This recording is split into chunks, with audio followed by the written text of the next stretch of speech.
Good morning, good afternoon, good evening, whatever time it is, wherever you are.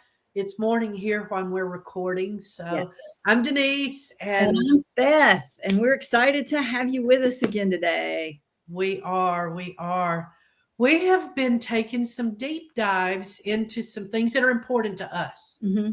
And one of the things I think that really speaks to me, Beth, if it's not something that I'm passionate about, I have a hard time holding on to it. Yeah, me too. We're going to talk today about something that's we're pretty passionate about. So, Yes, we are. But it's important, I think, that we have these conversations, Mm-hmm. that we have these because they're in. Where else can we have these? Where can we start these? Yeah. And we want to light fires, right? we Yes, we want do. we want to give you fuel to start some conversations in your own life. So Beth is going to kick us off today talking about something that's pretty close to our hearts, I think. So Yeah. Well, we want to talk today about friendship. Denise and I were talking before we started recording. There's not a lot of, you don't hear, I can't think of a sermon that I've heard on friendship and on building friendship, what friendship looks like, roadblocks or issues with friendship, questions about friendship. There's not even a lot of books out there about friendship. There's a few, and I'm going to reference a couple of those while we're talking. But friendship is important. It's foundational to community. And God made us for community. And so we want to open up and talk today about just have an honest conversation. Denise and I both had our struggles. We've had different seasons in our lives when this has been a challenge, and it's also been a great blessing. And so we want to just talk about what it looks like, and what does the scripture say about friendship? I mean, it talks a great deal about what it means to be a friend, what it looks like to be a friend. yes. And it's interesting because we've talked so much, our focus has been about how do we build healthy ministry, how do we build sustainable ministry. And I think in order to get to that place, we got to back it up a little bit. We've got to build healthy environment. We've got to build healthy community around us. And I think it starts with a healthy home, the healthy marriage, and our healthy friends. Yes. These are all things that we build. Mm-hmm. God doesn't just drop a healthy marriage into our lives. Healthy friends, friendships. There's something that we cultivate, right? It's something that we have to be intentional about. I love that word intentional. It causes me to realize God, everything's not up to him. I got to work for things too, right? Exactly. So, exactly. Yeah. I remember teaching our children that, as far as friendship goes, if you want to have friends, you show yourself friendly, that right. you open yourself up, and you start conversations with people. And we talk to them a lot about how to ask questions, not, open-ended questions, not just yes, no questions, to get people to talk. And so, the scripture says, Proverbs 27:17 says, as iron sharpens iron, so one person sharpens another. And that's a friendship scripture. It's about a lot of different relationships. But when you think about friendship, I think about within the kingdom, I want to walk with people who are going to challenge me, who are going to speak truth to me, who are going to be interested in my life. I was we were talking about our adult journeys before we started recording. And I was telling Denise that, we moved back to our hometown where we grew up about 4.5 years ago. And it's been interesting coming back to where I grew up, because it's not the same. We're all adults. And of course, a lot of the friends that I had then don't necessarily live here. And then there's new people, but some of the friends I had before, it's just not the same. And people that have lived in an area for a long time, they already have their community and their people that they've connected with. And that's normal. That's what happens. And so they're established. Yeah. We're Yeah. the new. Even though it's something old, we've come back. Same with us. We've come back home to Georgia. That's right. And there in there that expectation that we're just going to pick right up where we left off. Yeah. And it just doesn't always work that way. And that's A okay. lot of people have moved off. And like you said, a lot of people, Mhm. they've got a friend group now Yeah. that you're not a part of anymore.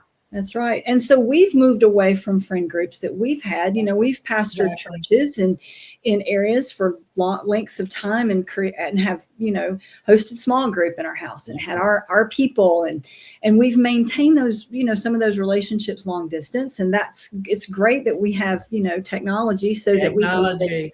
connected. But to have friends that are interested in what you do and want to talk about who you are and what God's speaking to you and what God's doing. And so I have those relationships in other areas where I don't live necessarily. And so I'm grateful for that.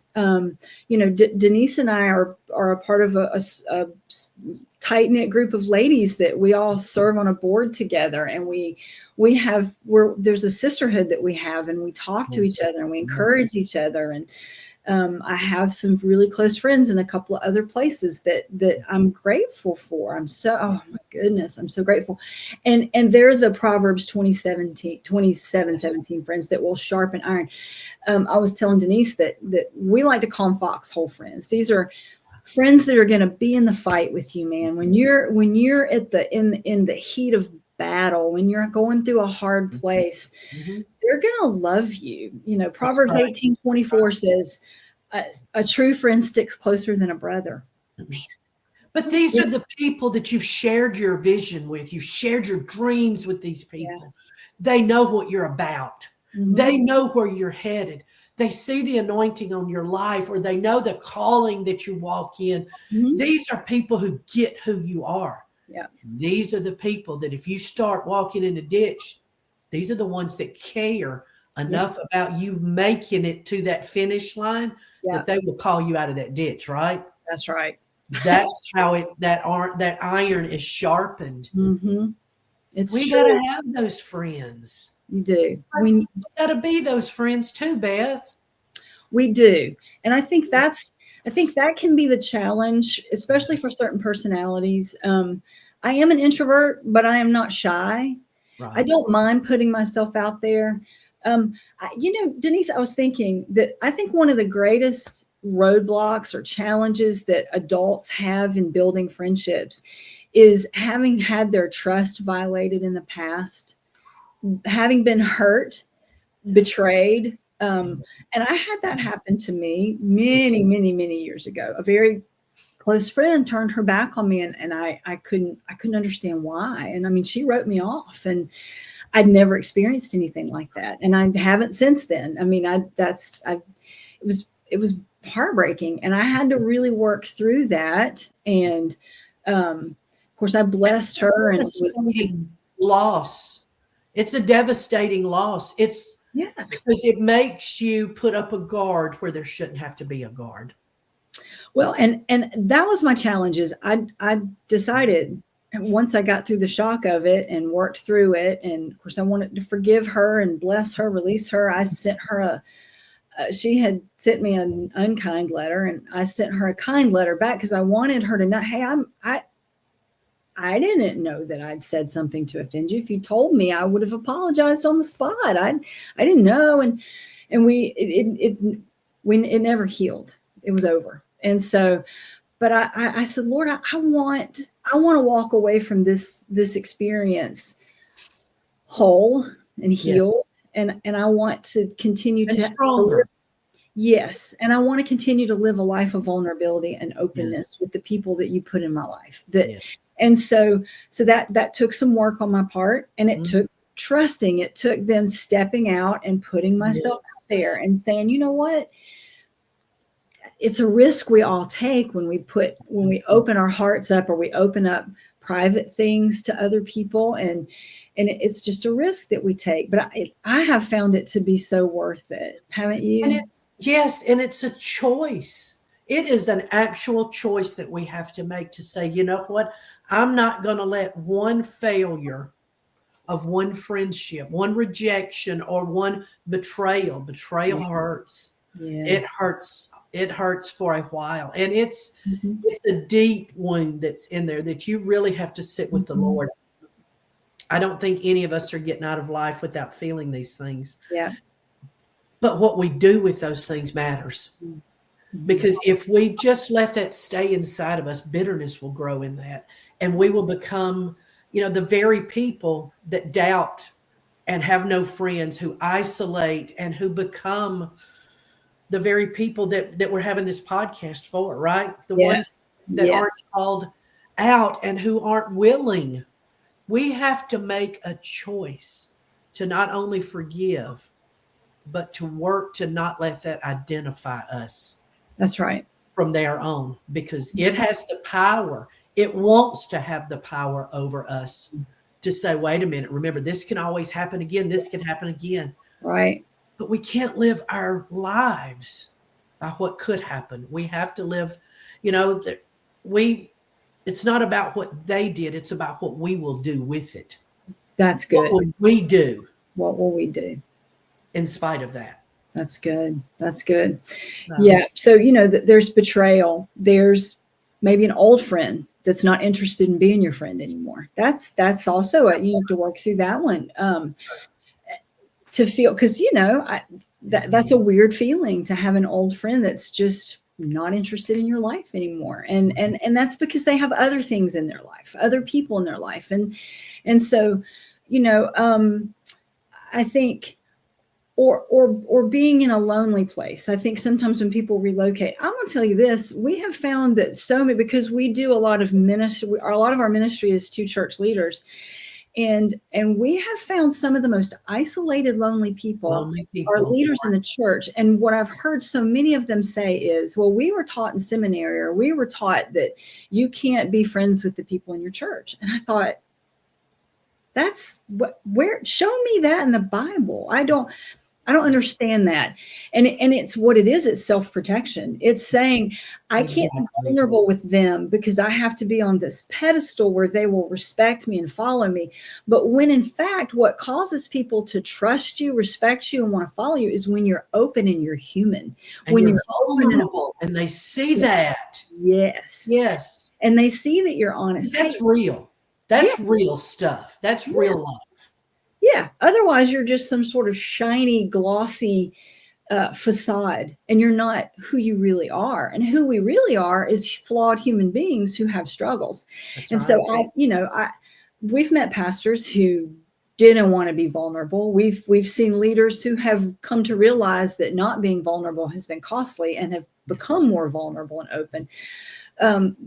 But to be friends with the people in your church, we've pastored. My husband and I both pastored local churches, and we found that having friends there, we always had a small group that would meet in our home, and we'd have people in our home, and those are people. And so it's important to have those kinds of friendships and to put yourself out there. It's very important.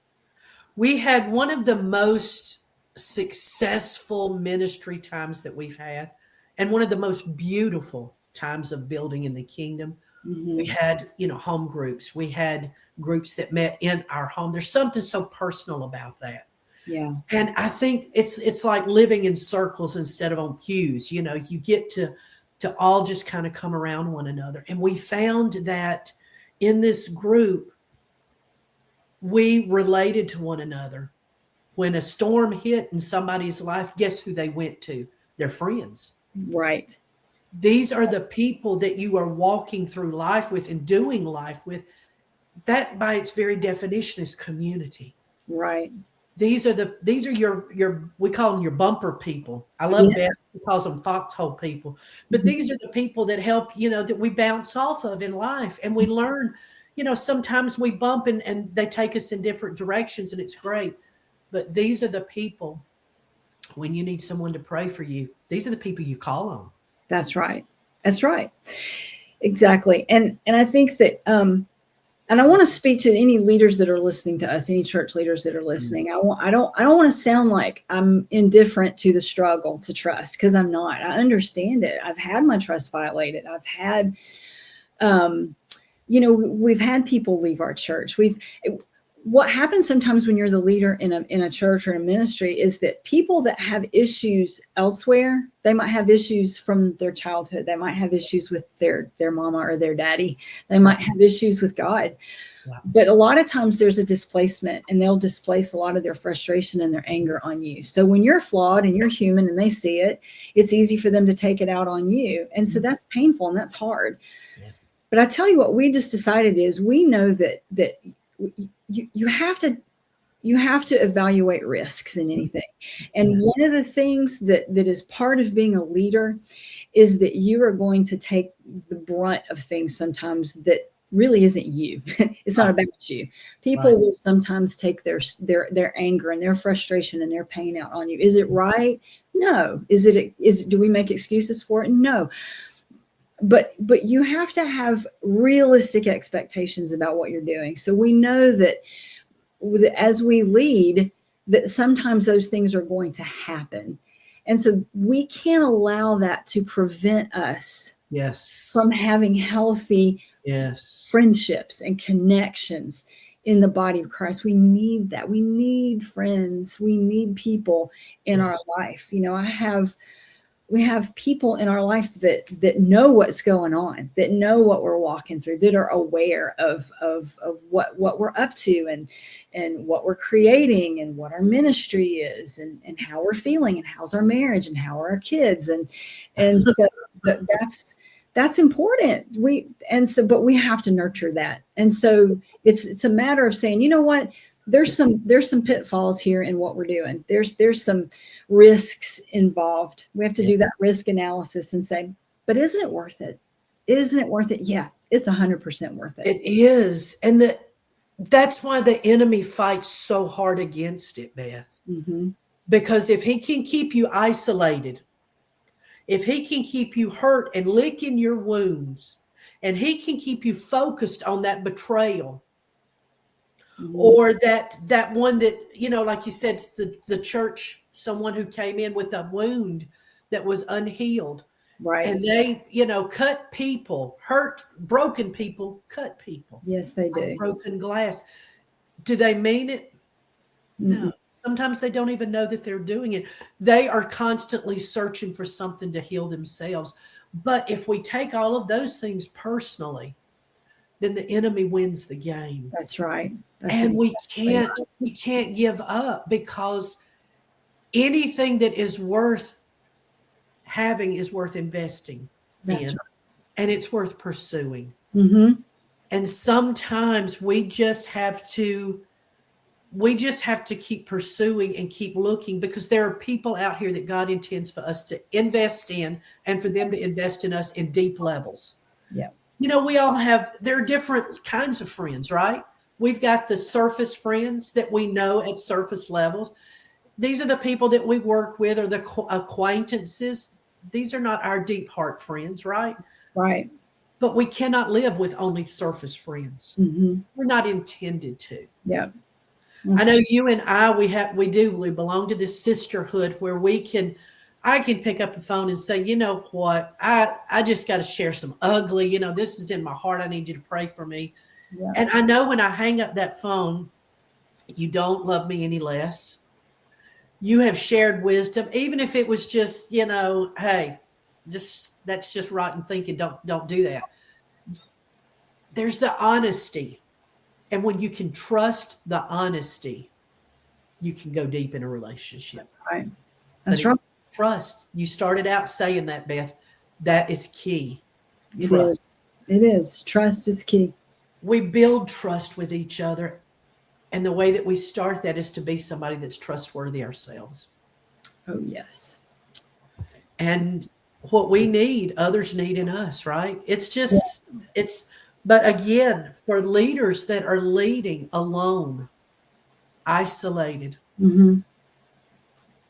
it's not God's best for us. No, it is not. So tell us, what's been maybe your greatest challenge in navigating friendships and adulthood? What's that look like for you? Again, it's with me and ministering in different areas. Mhm. And living in, we lived in Georgia. We moved, spent 10 years. I moved back to Georgia, moved and spent 16 years now back in Georgia. Yeah. So and in each place, a different season in life. Mhm. And at each place, you don't pick up on the same friend. It's not that we don't have those friends anymore, but our life investment in this season is not in the same friends, Right. because God is always expanding that. And now, it's like with everything else in life, with me, I have to be willing sometimes to let go of a friendship that may have been close in a past season. We're still friends. The love Mhm. is still there, Yeah. but God has a different area for me to go in this time, or He has somebody else new. This is always kind of key for me. Somebody that needs to pour in something that I need. There's some fresh oil coming, and it's coming Yeah. from another place. So I've got Right. to be open for it, because I've had friends that have, you walk with, and then all of a sudden it's like I see them going this way, but I feel God calling me that way. Yeah. Yeah. Those are hard things to navigate, Mhm. because it's like, well, wait a minute, what did I do something? No, God's just leading us in different directions. That's And right. so we have to be intentional about how we process things too. Yeah. And we have to have conversations, Beth. And sometimes Mhm. the conversations are the hardest things to have. It's true. Open, honest conversations. Yes, the honest, the ones that say, "Hey, okay, this is where it's at for me, Mhm. but I need to hear where it's at for you." That's right. That's right. And that's I think another challenge is unrealistic expectations. I oh, can remember as a teenager, I had a friend and that was uh, possessive. She wanted so much of me, and I had a number of close friends, and I loved her very much. We're very close friends, but I can remember feeling like I can't be all things to one person, and so it was interesting that about a year ago I picked up this book. It's called the Life Council. 10 friends that every woman needs, and it's oh, written by Laura Tremaine, and she wrote this to women specifically, but it's a if I were a man I'd read it too, but it's interesting because she talks about the fact that to expect so much from a friendship is so unrealistic, yeah. or to expect that you're supposed to have this huge friend group, and I don't even understand the term friend group, um, but that you take the people that God brings into your life, and you look and you see what need is the Lord meeting through this friendship. Because and so they have your daily duty friend, that this is someone that you trust with your house keys, that'll come and feed your dog for you, that'll when you're out of town, someone that's kind of in your life on the daily. Old friends, and old friends are not necessarily consistent friends. They could just they might have been close to you when you were younger, but maybe not anymore. And I have that, I've Yes, experienced that you do. where it's not there anymore, and that's okay. You have your business bestie, somebody that you might work with, that's your Right. close friends with. I mean, that's a whole different relationship, because you're in this work environment together, and they understand things that maybe other friends wouldn't understand because they're not working in the cubicle next to you or in the same office that you are. A fellow obsessive, somebody that gets really obsessed about, Denise and I are multiple different kinds of friends to each other, but we have found some things that we're both really, obsessive about. A couple of things that we really, and Nobody knows. I'm like, you too, me too. And so it's been so fun to figure that out. Yes. Your battle buddy, somebody that is just in it with you when you've been through hard Right. things, that they're gonna, and some of these are layered. You might have some of Yes. these things all in one person. A yes friend. My friend Bernie is such a yes friend, man. She's going to be the one that I can suggest anything. She's going to be, yeah, let's do that. When she turned 50, she said, I really want to go hang gliding. Will you do that with me? I said, yeah. I said, I will be glad to stand and hold your purse and film Take this. pictures. Yeah. Yeah. You're going to hang glide with me? I said, have we met? How long have we been friends? I'm not going hang gliding. No. I'm scared of heights. Are you kidding me? No, no, I love you. No, but I'll be right there with you. I will film the whole thing. I will support you, but I am not going hang gliding with you. But she is a yeah. I mean, I could suggest anything. She'd be like, yeah, let's do that. We can let's do that. Yeah. So, you get your yes friends. Different levels of commitment there, though. You're not the truth. And so anyway, I'm not going to go through this whole book. You can get the book, but just different kinds of roles that people fill in your life. And I love that because I think sometimes we can forget that we don't want to suck someone dry. We don't want to drain dry and that ultimately no friend, no spouse is our source. That's right. That the Lord Jesus is our source. And so and how exhausting to somebody to feel like they have to be everything to you. They've got to fulfill every need that you have. I've got to be able to solve every problem for you. How exhausing. Yeah. Yeah. I can't, I mean, yeah, I couldn't do it. I couldn't do that for my husband. We're not intended to be. Only Jesus can be everything to all people at all times. Exactly. Boy, we weren't intended to fill that spot.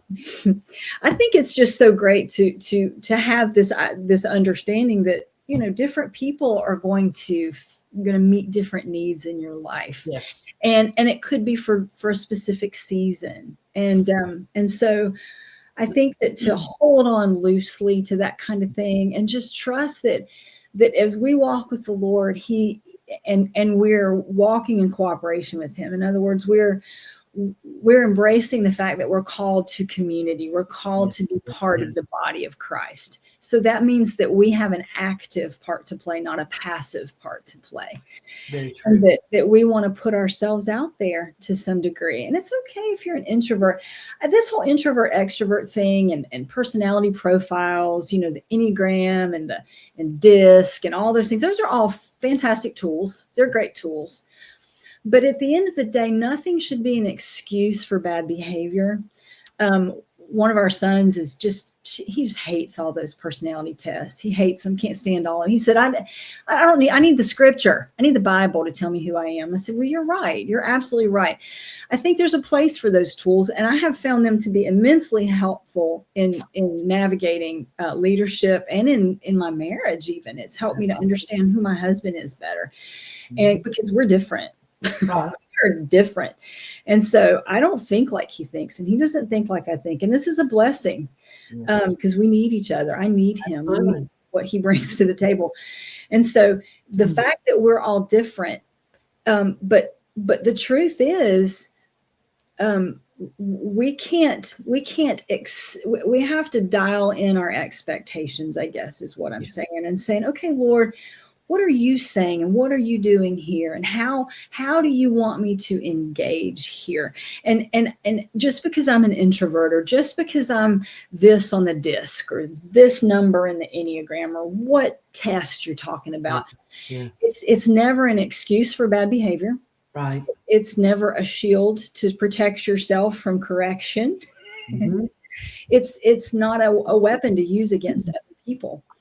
And it's just to help us understand ourselves and understand other people. And so I believe the Lord would have us, no matter how introverted you are, to put yourself out there, to reach out and say, hey, let's get a cup of coffee and get to know each other. I remember one time, Denise, I reached out to a young woman. She was, I don't know, probably 12 years younger than I am. And I reached out to her and I said, let's get some coffee. And because I was going to offer, I wanted to put myself out there. She wanted a mentoring relationship, a discipleship relationship. And we went and we had coffee. And I'm going to tell you something. We had this much in common. Zero.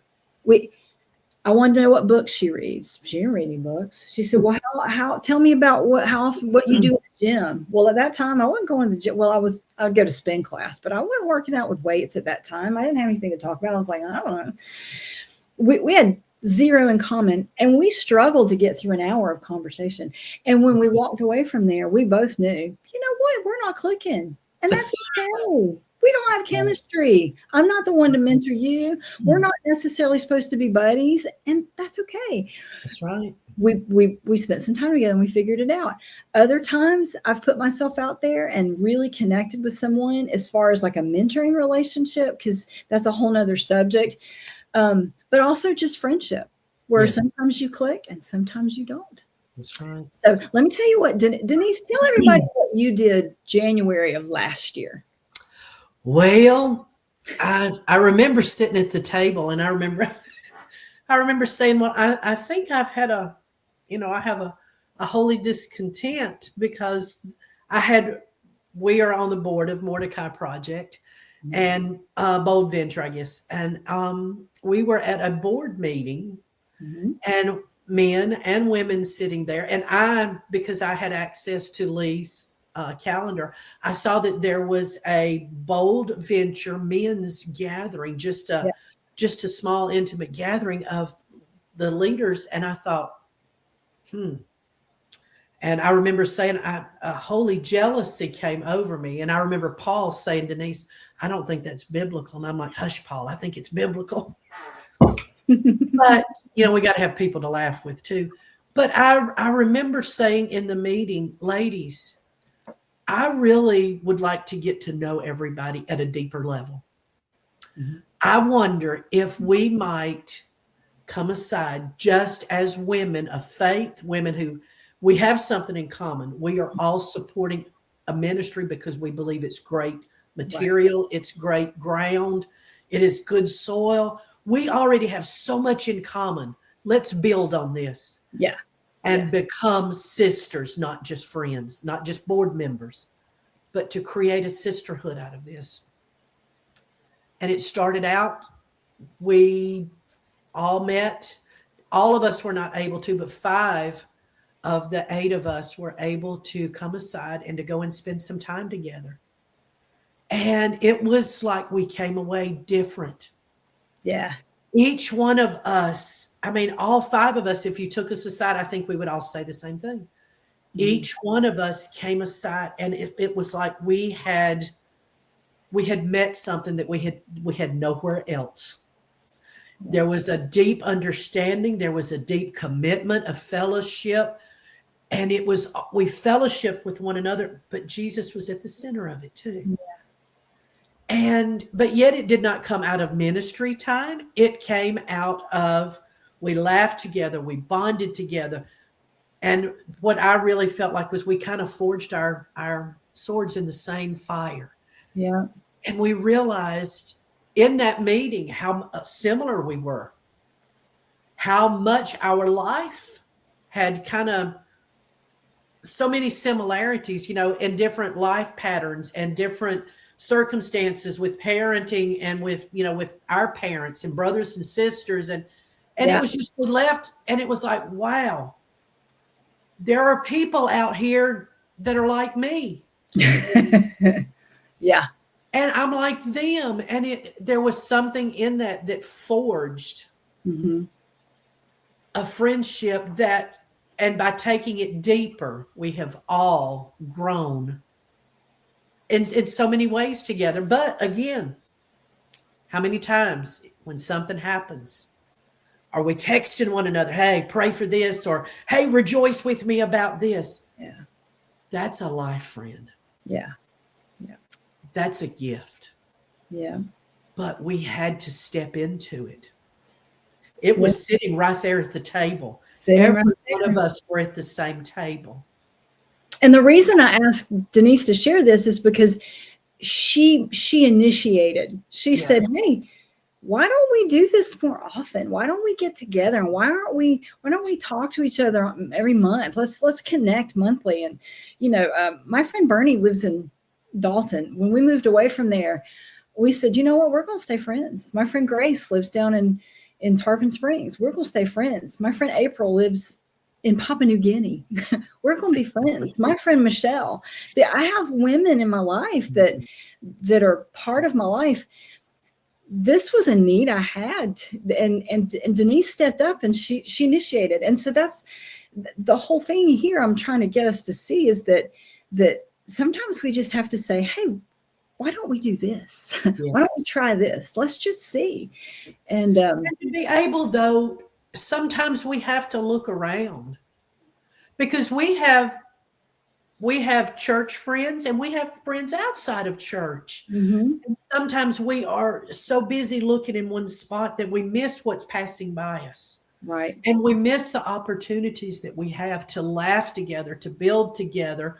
And I think we have to be open to the fact that there's more out there. There's more available. And it starts by, to me, it starts by saying, what am I missing, God?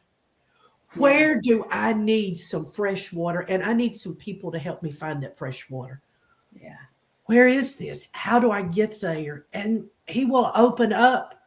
And I think it's in those moments that there's so much incredible joy when you walk through moments of life with somebody and Yeah. it's not just isolated. I remember once a story that my dad told, and he was on the road all the time. And it was like he'd come home and he'd tell us all of these wonderful places that he'd been that we'd never been to. And, I've seen, this tower, and I've seen, this great canyon, and I've seen, I've been to this, to the rock worship center with Red Rocks and all of these places. And I'm like, that must be so wonderful. And he said, it is, but it's not so much fun alone. Mhm. Yeah. I think we're intended to take people with us on this journey of life. Yeah. There are things that I enjoy so much more when Gordon is with me. My most favorite thing to do is anything with him. That's just the first thing, right? Yeah. Yes. I mean, Yes. he's my favorite. But then after that, I'm intended to have girlfriends. Yes. I'm intended to have friends to giggle with and laugh with for no reason. Right. I'm intended to have people that will walk through sorrow times with us. Mhm. We all have different needs, and God sends different friends at different times to help meet the needs that He allows in the seasons of our life. Yeah.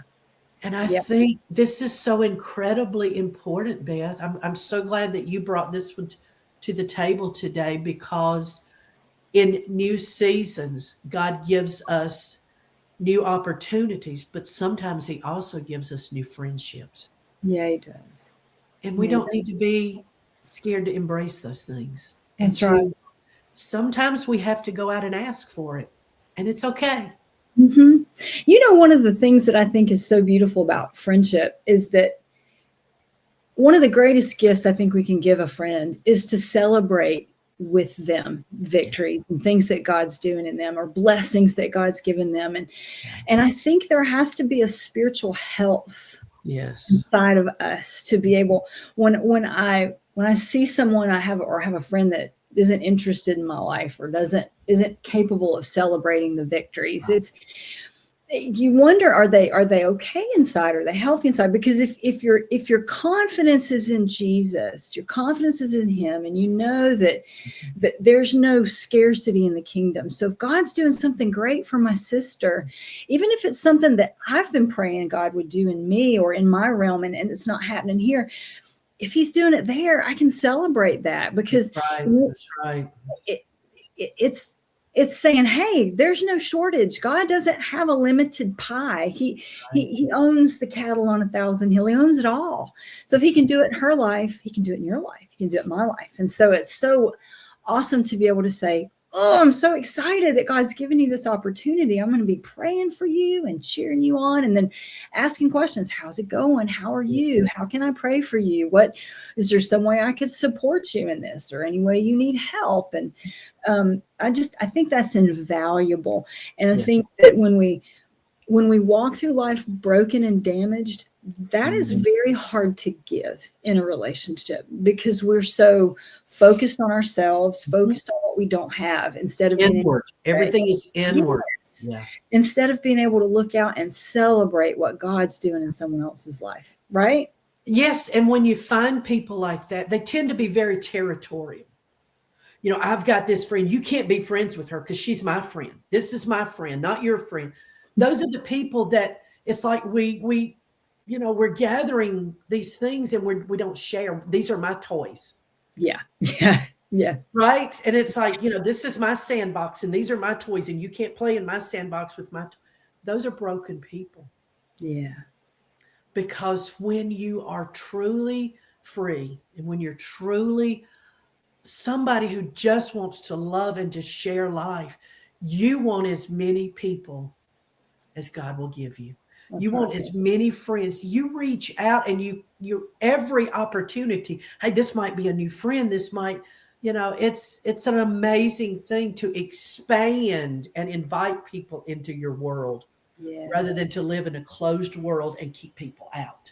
Yeah. It's something to be aware of as we navigate through life. How am I doing this? Is my world open? Am I open to the friendships that God sends? Or am I closed off? And if I'm closed off, why? Yeah. Why have I shut down? Why? That's something that needs to be talked about too, because we do it and we don't, it's like we turn off a valve and say, you know what? Sometimes we become cynical because somebody did break that trust. Yeah. Somebody betrayed us. Somebody didn't include us maybe. Yeah. There are as many different reasons as there are colors of eyes, hair, and skin. That's right. That's right. But there are as many remedies. I read something. I'm a collector of quotes. Me too. I love quotes.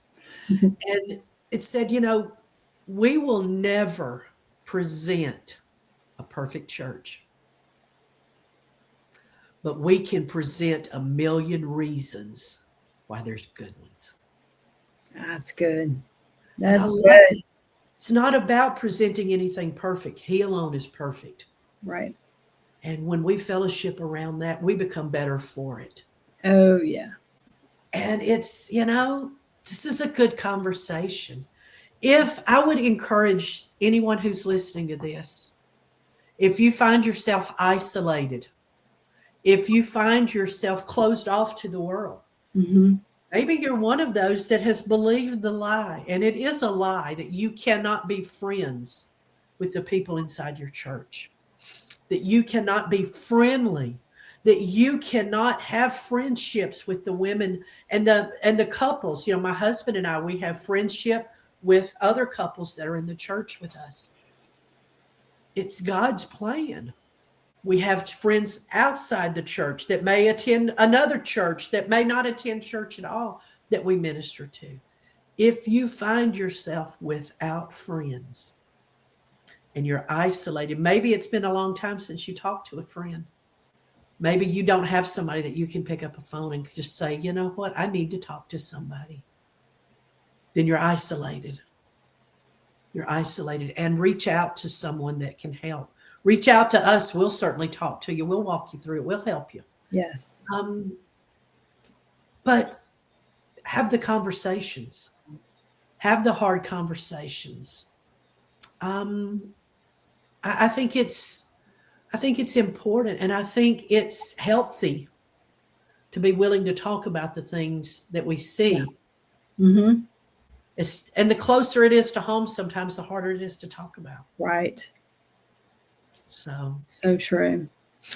So I think what we would say in closing is that it's worth the risk.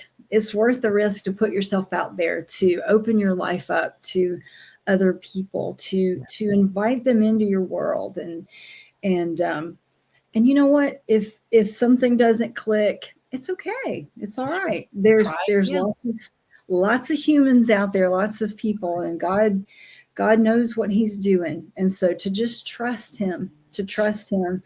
And I think too, our other big challenge is if you find yourself being protective, defensive, unable to celebrate with someone, invite somebody to walk with you and help you get some healing. See a Christian counselor or a pastor that can help walk you through some healing so that you're at a place where that comes easily and it becomes your default setting rather than self-protection and guardedness and those things. Yes. And if you are someone who's a pastor who's having these problems, reach out to another pastor in your area. Yeah. Help comes in so many, no one will understand you like somebody who's walking the same Yes. pathway that So you are. true. And you never know. That may be the very friendship that God intended for you to reach out and get.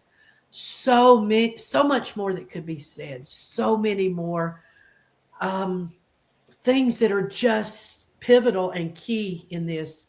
But God, one of the greatest gifts that He gave to us is the ability to have relationships with other people on all different kinds of levels. Yes. And out of those relationships is where discipleship flows from. Yeah.